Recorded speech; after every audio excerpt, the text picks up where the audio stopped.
کل سے انشاءاللہ 5-10 پہ جماعت کھڑی ہوگی۔ ان الحمد للہ نحمده ونصلی علی رسوله الکریم، اما بعد، اعوذ باللہ السمیع العلیم من الشیطان الرجیم، بسم اللہ الرحمن الرحیم۔ وآتوا اليتامى أموالهم ولا تتبدلوا الخبيث بالطيب ولا تأكلوا أموالكم إلى أموالكم إنه كان حوبا كبيرا وإن خفتم ألا تقسطوا في اليتامى فانكحوا ما طاب لكم من النساء مثنى وثلاث ورباع فإن خفتم ألا تعدلوا فواحدة أو ما ملكت أيمانكم ذلك أدنى ألا تعولوا وآتوا النساء صدقاتهن نحلة فإن طبن لكم عن شيء منه نفسا فكلوه هنيئا مريئا۔ حضرات محترم، سورۃ نساء کی آیت نمبر 1 کے اندر اللہ رب العزت نے جو 2 باتیں بتائی وہ ہمارے لیے بہت اہم ہیں۔ پہلی بات تو ہم ایک ہی باپ کی اولاد ہیں اور کسی کے اندر اونچ نیچ نہیں ہے، بلکہ اللہ کے ہاں انسان کا مرتبہ اور مقام اس کے تقوی کی وجہ سے ہے، نہ کہ اس کی برادری کی وجہ سے۔ دوسری بات یہ بتائی کہ اللہ سے تم سوال کرتے ہو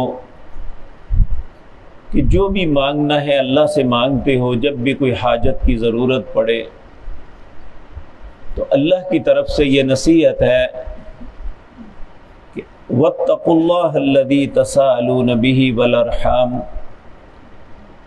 اپنے رشتہ داروں کے متعلق یہ بات یاد رکھو کہ تم سے سوال ہوگا۔ اب اگلی آیات میں اللہ کچھ ایسی باتیں فرما رہے ہیں جو معاشرے کے اندر اس وقت بھی بہت تھی اور آج بھی 1400-1450 سال گزرنے کے باوجود لوگ اس خباثت کو چھوڑنے کے لیے تیار نہیں ہیں، جبکہ اس کا انجام بہت برا ہے۔ وہ کیا ہے کہ اگر خاندان کے اندر کچھ بچے یتیم ہو جاتے ہیں، ان کا والد ان کی بچپن میں فوت ہو جاتا ہے، تو پھر جو بڑے ہیں ان کی کوشش یہ ہوتی ہے کہ ان کے حق کو دبا دیں کسی طرح، یا اگر دبانا نہیں تو انہیں ان کا حق دینے کے بجائے بری چیز دے دیں۔ تو اللہ رب العزت اس معاملے میں فرما رہے ہیں وَآتُوا الْيَتَامَى أَمْوَالَهُمْ، جو یتیموں کا مال ہے وہ انہیں دو۔ فَلَا تَتَبَدَّلُوا الْخَبِيثَ بِالطَّيِّبِ، اچھی چیز کے بدلے بری چیز نہ دو انہیں، جو ان کا حق ہے وہ انہیں دینا چاہیے۔ پھر فرمایا وَلَا تَأْكُلُوا أَمْوَالَكُمْ إِلَىٰ أَمْوَالِكُمْ، وَلَا تَأْكُلُوا أَمْوَالَهُمْ إِلَىٰ أَمْوَالِكُمْ، ان کا مال اپنے مالوں کے ساتھ ملا کے مت کھاؤ۔ إِنَّهُ كَانَ حُوبًا كَبِيرًا، یہ بہت بڑا گناہ ہے۔ دوسرے مقام پہ اللہ نے فرمایا إِنَّ الَّذِينَ يَأْكُلُونَ أَمْوَالَ الْيَتَامَى ظُلْمًا إِنَّمَا يَأْكُلُونَ فِي بُطُونِهِمْ نَارًا، جو کسی یتیم کا مال ظلمن کھاتا ہے وہ حقیقتاً اپنے پیٹ میں آگ بھر رہا ہے۔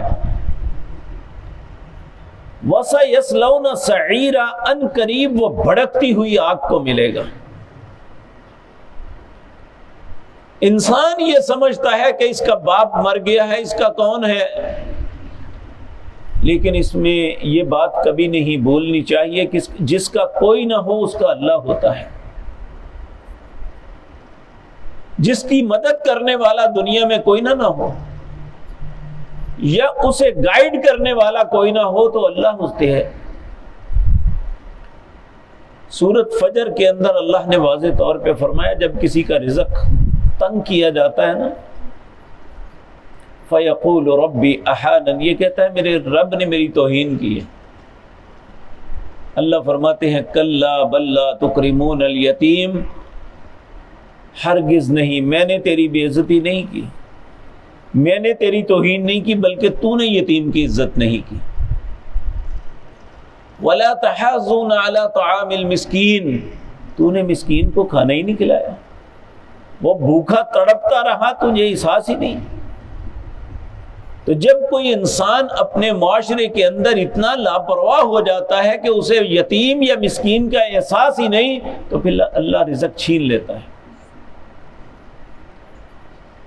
تو یہاں اللہ رب العزت فرما رہے ہیں کہ وَآتُوا الْيَتَامَىٰ أَمْوَالَهُمْ، یتیموں کا مال انہیں دے دو واپس، وَلَا تَتَبَدَّلُوا الْخَبِيثَ بِالطَّيِّبِ، اچھی چیز کے بدلے بری چیز نہ دو، وَلَا تَأْكُلُوا أَمْوَالَكُمْ إِلَىٰ أَمْوَالِكُمْ، اور اپنے مال کے ساتھ ملا کے ان کا مال نہ کھاؤ، إِنَّهُ كَانَ حُوبًا كَبِيرًا، یہ بہت بڑا گناہ ہے۔ پھر دوسری بات یہ کہ وہ یتیم بچی ہے، اس سے کوئی شخص نکاح اس لیے صرف کرتا ہے کہ اس کے پاس جائیداد ہے، اس کی جائیداد کو ہڑپ کرنے کے لیے، اور پھر اس کے ساتھ عدل بھی نہیں کرتا، احسان جتلاتا رہتا ہے، ساری میں نے یتیم سمجھ کے تم سے شادی کر لی، ہمیشہ اسے تانے دیتا ہے۔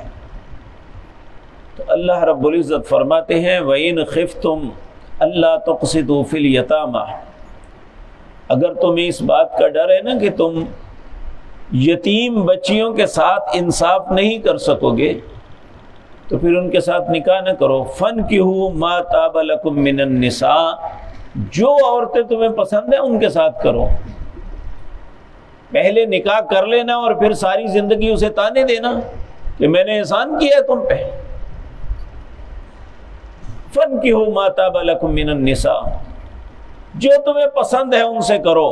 مَثْنَىٰ وَثُلَاثَ وَرُبَاعَ، اجازت ہے دو دو کر سکتے ہو، تین تین کر سکتے ہو، چار کر سکتے ہو، لیکن فَإِنْ خِفْتُمْ أَلَّا تَعْدِلُوا فَوَاحِدَةً، اگر تمہیں خوف ہے کہ تم عدل نہیں کر سکو گے تو پھر ایک ہی کرنا، کیونکہ نبی کریم صلی اللہ علیہ وسلم نے فرمایا ایک شخص نے 2 شادیاں کی اور اس نے ایک کے ساتھ انصاف نہیں کیا، دوسری کے ساتھ بڑی چاہت کی، قیامت کے دن وہ اس طرح آئے گا جس طرح ایک فالج زدہ بندہ ہوتا ہے، اس کی ایک سائیڈ ہی ماری ہوگی کہ اس نے ایک طرف تو اس کا حق بڑا ادا کیا اور دوسری کا حق ہی نہیں ادا کیا۔ فَإِنْ خِفْتُمْ أَلَّا تَعْدِلُوا فَوَاحِدَةً، اگر تم انصاف نہیں کر سکو گے تو پھر ایک ہی کرو۔ او مَا مَلَكَتْ أَيْمَانُكُمْ، یہ تصور ہی اب ختم ہو گیا ہے، یا جس کے تمہارے دائیں ہاتھ مالک ہیں یعنی لونڈی۔ ذَلِكَ أَدْنَىٰ أَلَّا تَعُولُوا، یہ طریقہ بہتر ہے کہ تم عدل ہی نہ کر سکو، یعنی تم یتیموں کے ساتھ مت نکاح کرو ترس کھاتے ہوئے کہ بعد میں ان کے ساتھ زیادتی ہی کرنی ہے، جو پسند ہے ان کے ساتھ کر لو، لیکن یہ بھی بات یاد رکھو کہ یہ 2 2 3 3 4 4 کر لینی لیکن بعد میں ان میں عدل نہ کرنا، یہ اپنے خلاف انسان اللہ کے ہاں چارج شیٹ بنا رہا ہے۔ پھر اسے چاہیے فواحدتاً، ایک کرے۔ پھر اللہ فرماتے ہیں وَآتُوا النِّسَاءَ صَدُقَاتِهِنَّ نِحْلَةً، اور ان کو خوش دلی کے ساتھ حق مہر دو۔ آج کمینگی کی انتہا یہ ہے کہ بچی کا سوٹ لاکھ 2 2 5 5 10 10 لاکھ کا بناتے ہیں، لیکن جو اللہ نے حق مقرر کیا ہے وہاں کمینے ہو جاتے ہیں۔ 5000 لکھ لو جی، 500 لکھ لو، 10,000 لکھ لو جی، بعد میں وہ بھی خود ہی لے لیا۔ کہا وَآتُوا النِّسَاءَ صَدُقَاتِهِنَّ نِحْلَةً، کہ ان عورتوں کو ان کا مہر خوش دلی سے دو۔ فَإِن تِبْنَ لَكُمْ عَنْ شَيْءٍ مِّنْهُ نَفْسًا فَكُلُوهُ حَنِيًّا مَرِيًّا، اگر عورت خوش دلی سے تمہیں کچھ دے دے تو یہ الگ بات ہے، وہ تو تم لے سکتے ہو، لیکن مجبور کر کے اس سے حق مہر واپس لینا یا معاف کروانا یہ جائز نہیں ہے۔ اللہ آگے ہم پڑھیں گے انشاءاللہ۔ اللہ فرماتے ہیں وَكَيْفَ تَأْخُذُونَهُ وَقَدْ أَفْضَىٰ بَعْضُهُمْ إِلَىٰ بَعْضٍ وَأَخَذْنَ مِنْهُمْ مِيثَاقًا غَلِيظًا، جب تم ایک دوسرے سے فائدہ اٹھا چکے تو کس طرح واپس لے سکتے ہیں؟ یعنی نہیں لے سکتے۔ تو یہ فقیر آدمی پہلی رات جا کے پہلے اپنی عورت کے سامنے ہاتھ پھیلاتا ہے کہ مجھے حق مہر معاف کر دے، اور کچھ لوگ ایسے بے شرم ہوتے ہیں کہ وہ حق مہر کہتے ہیں کہ غیر معجل۔ غیر معجل کا کیا مطلب ہے؟ کہ دینا ہی نہیں۔ نبی کریم صلی اللہ علیہ وسلم نے فرمایا جس نے عورت کا مہر نہیں نہ دیا، قیامت کے دن وہ اس طرح اللہ کی بارگاہ میں پیش ہوگا جس طرح ایک بدکار اور زانی آدمی پیش ہوتا ہے۔ تو اس لیے یہ بات یاد رکھیں کہ یہ بہت اہم مسائل ہیں جن کی طرف ہم بالکل توجہ نہیں دیتے، اور جس دور سے میں اور آپ گزر رہے ہیں، میں ان لوگوں کی بات نہیں کرتا جنہیں حرام حلال کا پتہ ہی نہیں ہے، وہ صرف نام کے مسلمان ہیں جن کی زندگی میں نماز، روزہ، زکوٰۃ، حج ہے ہی نہیں، میں ان کی بات نہیں کرتا۔ ان کی بات کر رہا ہوں جو نمازی ہیں، سمجھتے ہیں، درسوں میں، جمعوں میں بیٹھتے ہیں، ادھر سے بات سنتے ہیں، ادھر نکال دیتے ہیں۔